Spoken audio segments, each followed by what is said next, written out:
loud noise, and amongst it a beautiful melody. Welcome, good day, and hello to Silent Time, the opportunity to think on what is really important in life.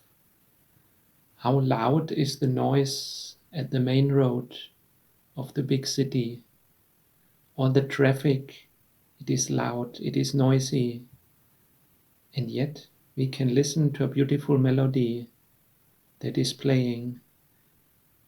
In the same way, how loud is all the noise in our life, all that being busy, the stress, being hectic, the challenges, the problems, the struggles, the conflicts, the desires and all the wrongdoing, the confusion, so much noise in our life. And yet we can listen to that beautiful melody to have peace with God. Romans 5 verse 1, now that we have been put right with God through faith, we have peace with God through our Lord Jesus Christ. We have peace with God. Let's look at those words in more detail. God Himself. Do you know that God? Do you know who He is and how He is? Talk about peace with God. Do we need such peace? Is there the risk that normally God is against us? He normally would need to punish us because of what we do wrong. And we are far from being holy. And yet it says we have peace with God.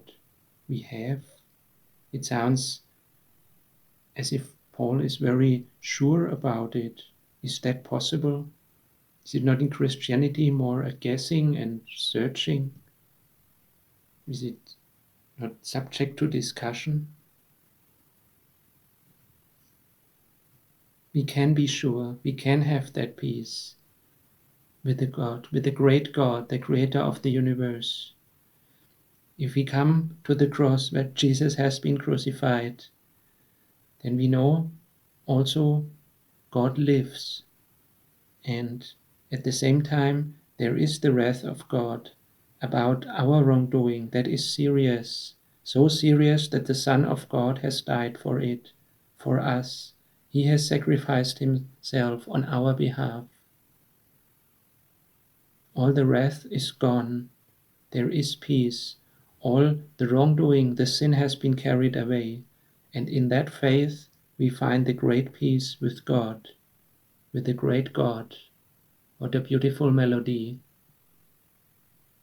Lord, we pray that amongst all the stress and hectic, among all the wrongdoing, that you fill us with your peace and with your Holy Spirit. We thank you that you do not want to punish us as we would deserve. Instead, you want to help us. You want to forgive us.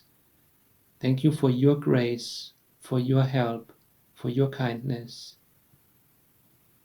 We pray that you change us to make us fit into your kingdom, where we praise you forever.